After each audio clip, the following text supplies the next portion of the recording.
appreciate you. Making these cameras rolling.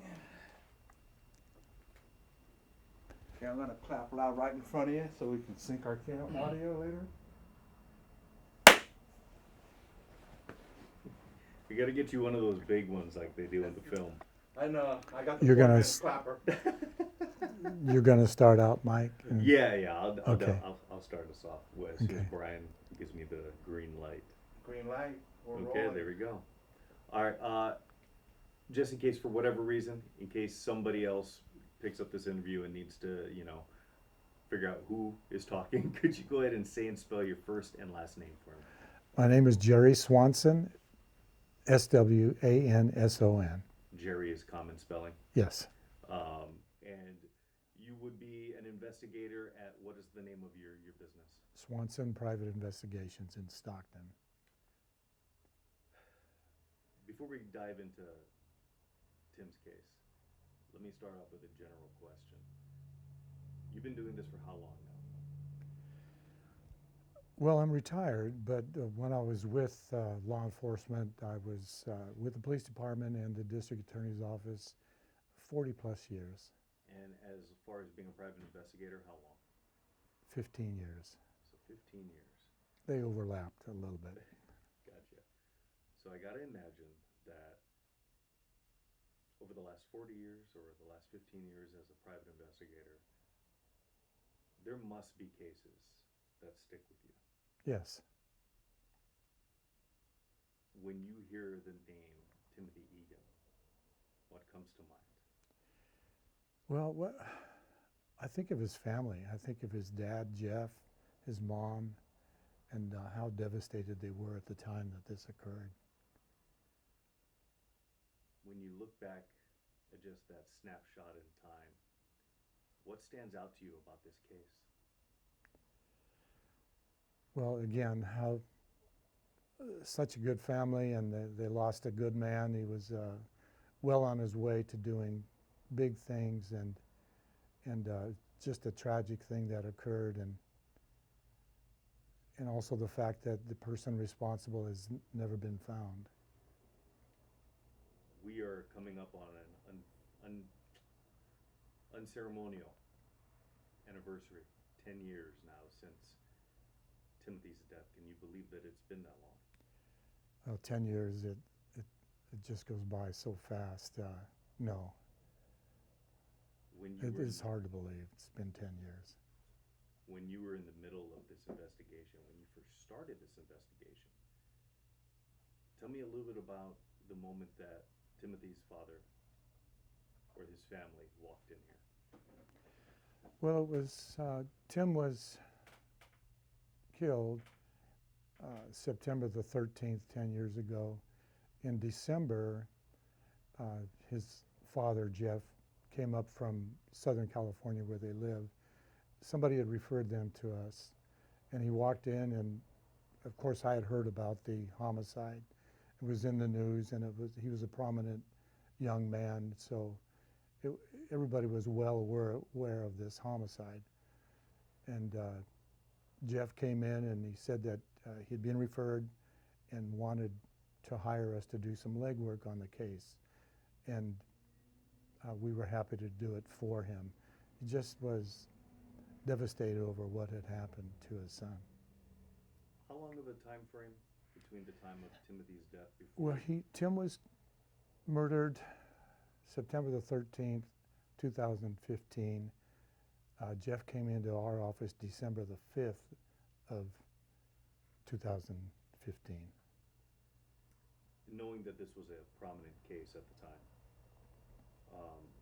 and nearly 3 months had passed, I gotta imagine,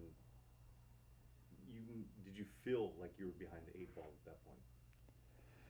Well, with what Jeff wanted us to do, it was legwork, and it was routine kind of beating the bushes kind of police work, and so I didn't feel like we were behind the 8 ball, because oftentimes when you canvass a neighborhood like Jeff wanted us to do, you go back a second or third time and you find somebody new with some new information. So that's kind of the way we looked at it, that hopefully somebody out there hasn't been talked to yet and they have some information.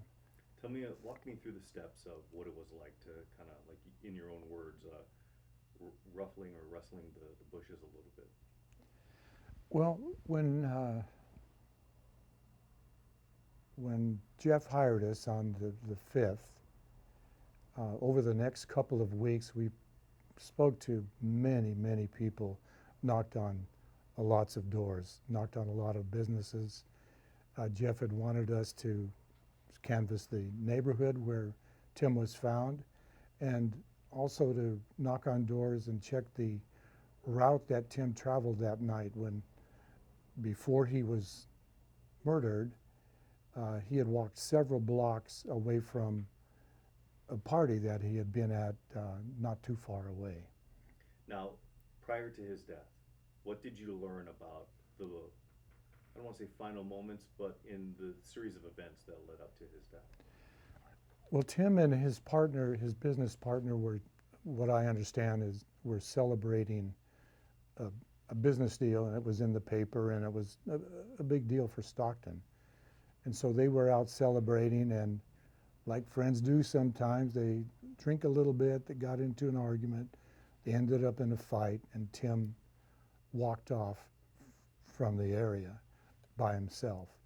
So we learned his route of travel from what the police department found out, and we also had discovered that he had walked several blocks before he ended up where he was found on the sidewalk. But he had passed a security guard that noticed him. He had walked by a little corner market that had a security camera, and he had walked by a house where a couple were out sitting on their porch smoking, and they saw him walk by, that he was a little disheveled. They asked him if he was okay. He said he was. He said, "Yeah, I'm all right," and he kept on walking. About a block and a half later, when he approached the intersection of Lincoln and Poplar, is where he was later found. He was found by a young lady who was coming home from work. He was lying on the sidewalk, and she immediately notified the police. Did you get a chance to speak with that young lady who had found him and made that phone call? I don't think we did. The police had contacted her that night when they responded and interviewed her, so there was no need for us to talk to her. But we did speak to a lot of people who lived in that area over the course of the next couple of weeks. And you found, and I know some of this information was shared with police, but when you ended up essentially knocking on doors, you ended up finding that there were other folks who could help you fill in the gaps. well, there were in particular, we'd probably knocked on 50 to 100 doors, talked to a lot of people. But there was a young man and a young lady, separate from each other, did not know each other, and they had both told us that they were woken up by all the commotion and the police lights and the noise, and they got up and went out to see what was going on, like people do. And they saw a woman sitting on the steps of a apartment house that was right there at the intersection. And both of them, separate from each other, asked this lady what happened. And this lady on the steps told them that her boyfriend had gotten into an argument with Tim, but didn't lay a hand on him. And then Tim walked across the street and laid down on the sidewalk. That was about the extent of it. But these two people, separate from each other, didn't know each other, but yet reported the same information. So we thought, well, this was a lead. It was important enough to follow up and try to find out who this lady was. So we spent the next few days trying to identify her, and we were able to do that and pulled a Facebook photograph of this lady and showed it to these two witnesses, and both of them said, yes, that's the lady that was sitting on the steps. So the next thing we wanted to do was, now that we've identified them, we want to find out where they are. And we checked with apartment complexes around the area, apartment management companies, and we found out that this couple were living near where this occurred. And a few days after Tim was killed, they moved and went to Las Vegas.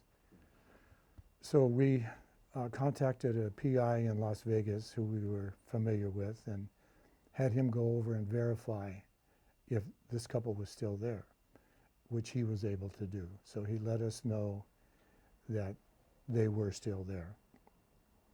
So soon after that, we either met with or I called the police detectives working on the case and let them know the information that we had found. And sometime after that, they subsequently went over to Las Vegas and eliminated this, contacted the couple, but then eliminated them as suspects. So given that information, we didn't really have any more follow-up to do. We had done what Jeff asked us to do. We had canvassed the neighborhood. We had posted flyers about Tim. There was a reward that was offered. We posted those flyers. We handed out flyers. Worked with the police department the entire time. They were okay with us doing what we did. And we pretty much wrapped up our investigation in about May of 2016, which was about six months or so, working it off and on whenever we would get another lead or some more information, but finally in May, Jeff was satisfied that there was not a lot else that we could do for him. When you have altercations like that, especially nearby a homicide, that would seem convenient, in terms of maybe connecting the dots. But since none of those dots were officially connected, were there any other stones left unturned potentially, as far as maybe, did you have any hunches of things and maybe it just reached another dead end? Were there any other potential leads that just, didn't quite pan out, or you just didn't have enough thread to pull at?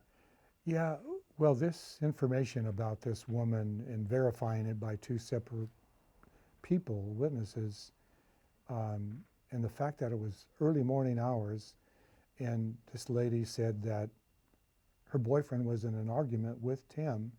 Well, at that time of the day or night, there's not a lot of other people you can say that did fight with Tim. So we thought that that was pretty good information, but I believe there was pretty strong information that the detectives found out when they interviewed him that eliminated them as suspects. So we were hopeful going in, but it didn't pan out. As far as other stones unturned, there was nobody else that we spoke to, and we probably spoke to 50 to 100 people. Nobody had any information that was really helpful about who could it have been, or things like that. Of course, that time of the morning, there's not a lot of people out that's going to see anything. Most people knew about what happened after the fact. They came out when all the police cars were there and the commotion and the sirens, and but up until that point, wasn't anybody out there to see anything other than the people responsible. So prior to when Timothy was found, was there anybody that you spoke with that could even remotely identify whether or not, prior to where he was found, that they maybe had a conversation or anything to indicate where he may have been stabbed during that walk or any other time? Well, we knocked on all the doors, every door, the 2 blocks leading up to where he was found, and there was nobody. Of course, like I said, it was early morning hours, and other than the young lady that came home from work, he might have laid there for a lot longer had that not happened. And she gave her statement to the police department, but again, she's there after the fact, so she had no, I don't believe, any information to tell the police who it was or who it may have been. The only people that we could put at the scene at the time that this occurred, and of course it could have happened prior to him arriving to where he was found. I don't know. The police department would have more information about that, but there was nobody that we found near the scene that night that could tell us anything other than the two separate young man and young woman that told us about the lady on the steps. I know we're gonna go over there in a little bit, Mhm. to where he was found, that area. How much of it has changed since, in the last 10 years? I actually drove by there yesterday just to see, and it doesn't look like anything has changed. When you deal with these cold cases now, which this one has become, I know the odds are always heavily on one side of this, odds are against something 10 years later being solved, but it doesn't mean that it's not impossible, especially if we put a story out like this, correct? Oh, absolutely, yes. And I say we, but I'm retired, but Stockton PD has as far as I know, they still have a cold case detective, and who may have also been involved in the original case, and he's very good. So if there's anything out there that can be followed up and information gleaned from that, I'm confident that they can do that. What would you like to see? I mean, I think this is pretty self-explanatory, but what would you like to see happen? What do you think is realistic? Do you think it's realistic to find out more answers to a case like this? Yes, I do. You know, somebody out there knows what happened, and there was a reward offered. I don't know if Jeff is still offering a reward, but sometimes that will motivate somebody to give some information. But you hear of it all the time that cases are 20, 30, even 40 years old, and they're figured out. So for Jeff's sake, I hope that that happens. There's no information about any DNA on this case, which oftentimes solves some of these cold cases, but I don't believe that there's any of that in this case. I don't What? know when the last time was that you got a chance to speak to Tim's parents, but if you could relay a message to them through this story, what would you like to say to them? Well, I do speak to Jeff from time to time. He called me most recently to ask me to do this, and what I would say to Jeff, that I'm just really sorry about his loss, and to see him suffer for 10 years like this, like any parent losing a child would, that I hope someday that he does find closure, and that the person responsible is found and punished for what they did to his son. I'm sure you'd like to stick around long enough to see that happen, right? Well, I hope I'm around long enough to see that happens, but yes, I would love to see that happen. There's several cases where I would love to see perpetrators located and brought to justice, yes. Over the years, there's been a lot. Perfect. Brian, we're good at that. Brian,